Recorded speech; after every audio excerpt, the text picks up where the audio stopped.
Okay, for this video, I'll be discussing investigating carnapping cases, and this is part 2. No? This is the continuation of my previous video. So let us start with the 3 steps in carnapping. The 3 steps in carnapping. So ano ba yung tatlong steps sa carnapping? Number 1, the taking of the vehicle. That's 1. Second is obfuscation or concealment. 2 is disposal. So taking, of course, that is pagkuha ng motor vehicle.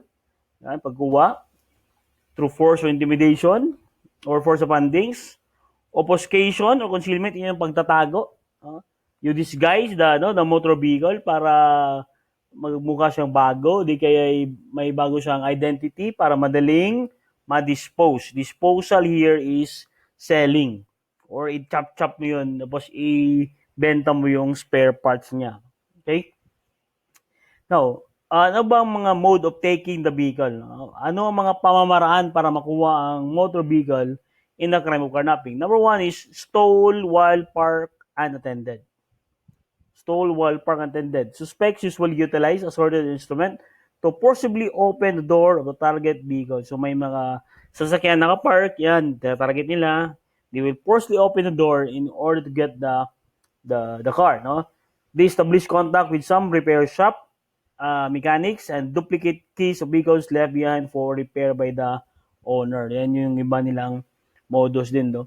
So, yung nagpaparepair ng sasakyan, dinuduplicate yung key. So yan, anong sabi ng PNP?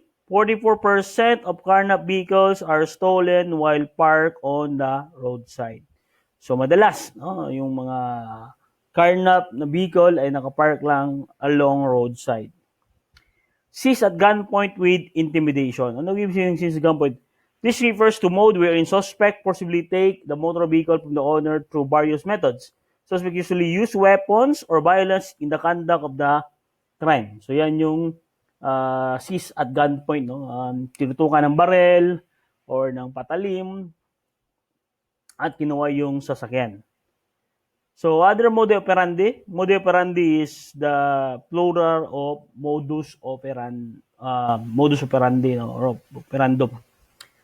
Now, one of the modus is motor napping. But again, walang crime na motor napping. Motor napping here is just a mode of operation. But that is when you take or took a motorcycle, it's still carnapping. Okay, walang motor napping na kaso. And according to Highway Patrol Group, motor napping is the prevalent form of carnapping. That's according to HPG or Highway Patrol Group. Bakit? It can even be committed by a single person due to its facility in transporting motor vehicles. Ang daling nakawin ang motorcycle. Okay, kahit isang tao pwede manakaw yan. Some instances, suspect would rent a closed van, magrent na ng closed van, and they would take out all the seats and the cushions to allow for more storage space. So, gamitan pa ng closed van. No? Now, anong sabi ng PNP? Car and motorcycle theft down by almost 50%. So, bumaba yung kaso, this is in 2017 na, bumaba na yung kaso ng carnapping. That's good news. But, according to the HPG, there were 7,517 vehicles that were stolen in different parts of the country. Ninakaw.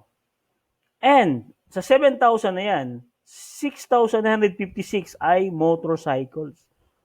80 to 90% ng mga ninakaw na sakyan ay motorcycle. Again, kasi madaling nakawin ang motorcycle. Kaya isang tao lang, no? Pwede makanakaw ng motorcycle. I think I have an example yan. Ito yung kaso sa Jensen. Ito ay courtesy ng Pendaton Police Station dyan sa Jensen. No? Tangkang pagkarnap, gamit pagkarnap ng nakakaparadang motor, karnap pa rin yun, sa labas ng isang bar, sa pool sa CCTV. Actually, nakita niyo, ito yung car, not car, ito yung motor. Itong motor to, original nakapark yan dito. Okay? At dinala ng carnapper dito. Nakita ng may-ari, yung may-ari pala isang bouncer, kaya binalibag yung carnapper. Kaya ito yung caption ng YouTube video to eh. Carnapper, binalibag ng bouncer. Malas niya kasi nakita siya. Malas niya, bouncer pala yung may-ari ng motor nang ninakaw niya. So, ang daling nakawin ng motor. Okay, ang daling nakawin ng motor. POV carnapping. Suspects usually pose, pretend as passenger in public utility vehicle. So may mga public utility vehicle at tayo, like yung van, no? Yung van, ginagawa yung public utility vehicle. Alam ko may biyahe Davao to Kidapawan, ano, yung van. At saka Jensen to Tacorong, no? May van din. Tacorong to Kidapawan, may van din dyan. So, some suspect will pose as passenger. No, they will pose as passenger and nanakawin nila ang public utility vehicle na yan. Okay, that's PUB carnapping. Hitchhikers. Carnapping with disguise themselves as hitchhikers in staging carnapping victims. So, yung hitchhikers kasi, parang yan, parang magpalibre ng sakay, no? Libre sakay program to, bale, no? So, magmapakawa, magpalibre ng sakay, yung pala ay mag-stage ng carnapping activities. No? Magkunwaring mag-hitch ride, yung pala magnanakaw. That's hitchhikers. Then you have false checkpoints. Carnapper will pretend as police or military personnel. Magkunwaring police or military personnel in staging carnapping activities. They usually flag down, pahintuin, there will be victims and hold their intended victim at gunpoint. Yan, yung false checkpoint. No? Akala mo legitimate yung checkpoint, hindi pala. Carnapping pala yung pakay nila. Okay? So, you have there, ipa-plug down ka, no? Plug down. Subdivision carnaps. The criminal would prey on wealthy victims. So, ang tawag ito mga mayayaman, wealthy victims who reside in post-subdivision villagers. So, yung nakatira sa mga villages, subdivision, no? Especially in Metro Manila. They conduct casing or surveillance. Magki-casing pa yan kung sino yung probable suspect nila or probable target, no? Before executing their plans. Kasi sometimes, ang mga carnappers ngayon, hindi na basta kuha ng kotse. May client sila. Tapos sabi ng client, gusto ko ng strada. So, ang gagawin ng mga carnappers, they will go to subdivisions or mga villages to look for a wealthy victims na may strada, no? Yung specification ng customer, no? Or ng yung murder, no? They will conduct surveillance or casing. Then kung may target na sila, kukunin yung sasakyan nila. So example nito sa subdivision carnaps, no? Itong si membro ng Mascolados 2, no? Yung kumanta ng Jumbo Hotdog, Mascolados 2. Patay sa pamamaril sa sasakyan niya, tinangay ng mga suspect. So, actually, may gig siya out of town gig. Nung umuwi siya 2 o'clock in the morning, papasok na siya ng kanyang subdivision, noon hinarang siya. Kinuha yung sakyan, kinuha siya ng barel, pumalag, binarel, patay. At saka kinuha yung sakyan. So, yan yung example ng subdivision carnaps. Then you have bump and rub. Suspect on board a motor vehicle will intentionally bump a victim's car. No? Sasasayain niyang babanggain yung car mo. Anong normal reaction ng biktima pag nabangga yung car? Siyempre, he will stop. Ihinto yan. The victim stops. And alight. Alight means bababa from their motor vehicle. Yan. Ihinto, bababa. The suspect will immediately take victim's vehicle at gunpoint. Tutukan ng firearm yan. Or ng barrel. So, yan yung bump and rub. Then, you have delivery vehicle carnaps. Criminal group will tail their would-be victims at gunpoint. Divest all valuables, kasi delivery to delivery vehicle carnaps to. And money remittances for delivery. Okay? Saba, may mga narinig tayo, mga Grab driver, before Uber driver, mga food panda, no? Ino-hold up din sila. And that is delivery vehicle carnaps. At saka yung mga ibang delivery vehicles, sinu-hold up din. Sometimes kinukuha yung valuables yan. Parking area carnaps. Suspects possibly take at gunpoint prospective target vehicle at commercial parking area. So, kaya tawag yung parking area carnaps kasi nangyayari yan usually. Suspect possibly take at gunpoint prospective target at the commercial parking areas. Yung mga parking area na may bayad, no? Commercial parking areas yan. Parking area carnaps yan. Then, airport ambush. Car thieves trail victims from their airport and repeat attack vehicle until the driver gives it up, no? So ang tinatarget naman nila yung mga galing airport. They will repeatedly attack the vehicles, no, until the driver gives it up. Then you have test drive threat. Test drive threat, no? Very common. Thieves will pose as fake buyers. No? Magunwaring bibili ng sakyan pero fake buyers pala, bogus buyer pala to. Who eventually steal the vehicle while on test drive kasi they will pose as buyer, tapos magte-test drive, tapos kukunin na yung sasakyan, steal the vehicle. So that is test drive threat. Then you have car rental modus operandi. Thieves will approach car owners, propose to use their vehicles for car rental business, and then leave with the vehicle. So yan yung car rental modus, no? Yung may-ari sa sakyan, nalapitan, ipapara car rental business na yung sakyan, pero hindi na siya sa uli. That is car rental modus. So ito, mga sasakyang nagamit sa car rental scam. So ito yung car rental modus, no? Nakaparada sa NBA Cavite at HPG Canlumbag. This is in Laguna. No? Obfuscation. Obfuscation is disguising, no? Conceal the act of carnapping so as to make vehicle easier to dispose. So again, no, kailangan mo conceal yung carnapping para madali siyang i-dispose or resell. Okay? So bigyan mo siya ng bagong identity. Yung sasakyan niya mo, bigyan mo ng bagong identity. How? Using original LTO registration. So, paano mo bibigyan ng original LTO registration yung sasakyan? You just tamper the serial number. At kung may kaibigan ka sa LTO, then madali lang yan. No? May mga picture rin dyan eh. Or, using totally wrecked motor vehicle. May ninakaw na sasakyan at merong isang sasakyan na totally wrecked, sirang-sira na, ita-transfer mo yung identity ng totally wrecked vehicle sa bagong nakaw mo na sasakyan. And that is using the registration of totally wrecked motor vehicle.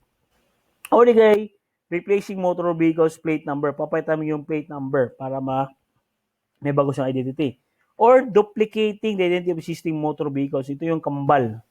Kambal, no? Duplicating identity of existing motor vehicle and using spurious LTO document. Yung spurious LTO document, ito yung tawag nating fake LTO documents, yung gawa lang kung saan-saan, no? Sa Manila to, recto, gawang recto, no?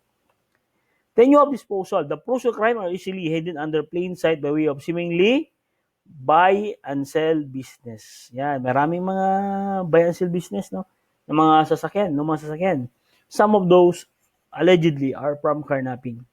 Okay? Ang modus daw is yung mga sasakyan galing Maynila, ninakaw sa Manila, binabagsak sa Visayas at sa Mindanao. And some are into what we call second-hand spare parts selling or shop. No? So yung chop-chop yung motor vehicle at binibenta yung mga spare parts. So ano bang mandate ng PNP Highway Patrol Group? No? This is their mandate. One is promotional road safety. So sa Manila, ang dami ngayong HPG doon. Sila nagmamada ng trapiko. Enforcement of 6539, this is Anti-Carnapping Act, which is now replaced by RA 10883. Enforcement of PD 1612, this is Anti-Fencing Law. But we have now the crime of concealing carnapping. So, recognizing suspected carnap motor vehicle. So, ano ang mga red flag or mga indicator na ang isang sasakyan ay baka carnap yan? Okay, ito yung mga red flag, no? Baka carnap nga yan. So, number one, missing locks. Normally, pag nakapark yung sasakyan, nakalock yan eh. Whether it's 4 wheels or 2 wheels vehicle, nakalock talaga yan. So kung wala na yung lock, no? Because locks are observed to be missing, further investigation might be warranted. Kailangan mo na further investigation. Bakit walang lock to? Bakit hindi nakalock ang motor vehicle na to? No, that's a red flag. Baka carnap ito. Iniwan lang doon. Because park away from mail flow traffic. What if ang isang vehicle nakapark matagal na sa isang liblib na lugar or sa barangay road or sa sitio road, no? Hindi sa main flow of traffic, baka doon iniwan yung sasakyan. Carnap motor vehicles are often abandoned in areas away from main flow of traffic. So, baka ano yan, carnap yan. That's red flag. Red flag yan sa carnapping. Accumulation of dirt, all parking tickets. No? Matagal na nakaparking, malang kumuha, kaya nakaroon ng dirt, o di kaya ay old parking tickets. These motor vehicles might also be carnap motor vehicle that have been dumped, no? Iniwan na lang dyan. And of course, license plates. Oh, naka-tag yung license plate mo kasi naka-alarma yun kasi may karna pala yun. Or walang license plate. Oh, that's a red flag. Kaya hinuhuli ng HPG yung mga sasakyan na walang license plate. Now, anong ebidensya natin sa carnapping? Well, of course, affidavit o complaint ng witnesses. Kailangan yan kasi kailangan may complainant. CR, Certificate of Registration, okay, of motor vehicle, including the OR, no, official receipt. Macro etching examination, kung ano ang, para makita dito, ano ang engine number, block number, chassis number, no? Photographs of carnap vehicle para makita yung identity niya, police records and other documents. And of course, the carnap motor vehicle. Okay, so let's go to question and answer. So number 1, thieves would approach car owners and propose to use their vehicle for a car rental business and then leave with the vehicle. So, the keyword is ito, car rental business. Gagamitin yung sasakyan sa car rental business, then leave with the vehicles. Okay? Aalis na, kukunin yung vehicles. Is it A, stole while parked unattended? B, seize at gunpoint with intimidation? C, test drive threat? D, car rental modus. So, this is what we call car rental modus. Kasi nga, nandiyan na, car rental business. 2, the most prevalent form of carnapping according to Highway Patrol Group, as it can be even committed by a single person due to facility in transporting vehicles. So again, keyword here is most prevalent form of carnapping. It can be committed by a single person. Is it A, motor napping? B, car theft auto? C, carnapping? D, fast and furious? So of course, it is motor napping. Motor napping yan. 3, carnappers will disguise themselves as hitchhikers, staging in carnapping activities. No? Magkunwaring mag-disguise, no? Magkunwaring magpalibre ng sakay, hitchhikers. Then they will stage carnapping activities. Is it A, hitchhikers, B, false checkpoints, C, subdivision carnaps, or D, bump and rub? So of course, this is hitchhikers. Again, may disguise. Keyword here is of course disguise. And itong they act themselves as hitchhikers. 4, this refers to mode wherein the suspect possibly take motor vehicle from owner driver through various methods. Suspect usually use weapons or violence in the conduct of the crime. So ito yun, gumagamit ng weapons or violence in the conduct of crime. Is it A, stole while parked unattended?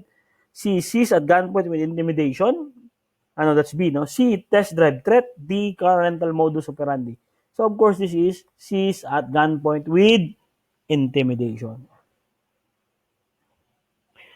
5, a motive in carnapping where motor vehicle has been stolen for use in commission of other crime like robbery, kidnapping, etc.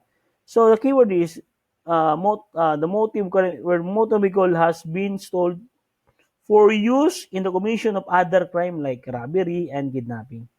Here, vehicle may be either be used as transportation to or from various locations of the crime. Is it A, joyriding? B, theft for sale? C, transportation of other crime? D, hitchhike? So, of course, this is transportation for other crime. Gagamitin yung carnap vehicle sa pag-commit ng ibang krimen like robbery and kidnapping. 6, it refers to vehicle propelled by any power other than muscular power. Muscular power. Using public highway. Is it A, motor vehicle? C, car? C, auto? D, motor? So, general rule, it is called motor vehicle. Okay, see, there is what we call muscular power. 7, carnappers will pretend as police or military personnel in staging carnapping activities. So, they will pretend, no, magkunwaring police, military personnel in staging carnapping activities. They will usually flag down, pahintuin, no? There will be victims and hold their intended victims at gunpoint. So, is it A, hitchhikers? B, false checkpoints? C, subdivision carnaps? D, bump and rub? So, this is false checkpoints, no? False checkpoints yan. 7, thieves pose as fake buyers who eventually steal vehicles while test driving it. So, keyword here is, of course, magkunwari, bibili ng sakyan, fake buyers, at test drive ng sakyan, tapos nanakawin. Is it A, stole while parked unattended? B, seize at gunpoint with intimidation? C, test drive threat? the car rental modus. So, of course, this is test drive threat. Nandiyan na yung test driving it. No? 9. The PNP Highway Patrol Group has the following mandate. Exception. Tingnan nyo, ano ang mandate ng PNP? Ang lahat nito ay mandate ng PNP. Alin ang hindi? Yan yung exception. Is it A, promotion of road safety along highways? B, enforcement of 6539, Anti-Carnapping Act? C, enforcement of PD 1612, Anti-Fencing Act? Or D, elimination of drug trafficking? So, ang hindi mandate ng HPG ay elimination of drug trafficking. Okay, drug trafficking. Okay. Although they are allowed to conduct drug trafficking operation. No? 10. Suspects on board motor vehicle will intentionally bump victim's car. No? Bumps victim's car. Once the victim stops, alights, bababa from the motor vehicle, the suspect will immediately take the vehicles at gunpoint. So this is bump and rob. No? Ibabump ka, hihinto ka, lalabas ka sa sasakyan, tapos yun na. At gunpoint, kukunin yung sasakyan mo. So I guess that's the last topic, no, for this video. See you on my next video.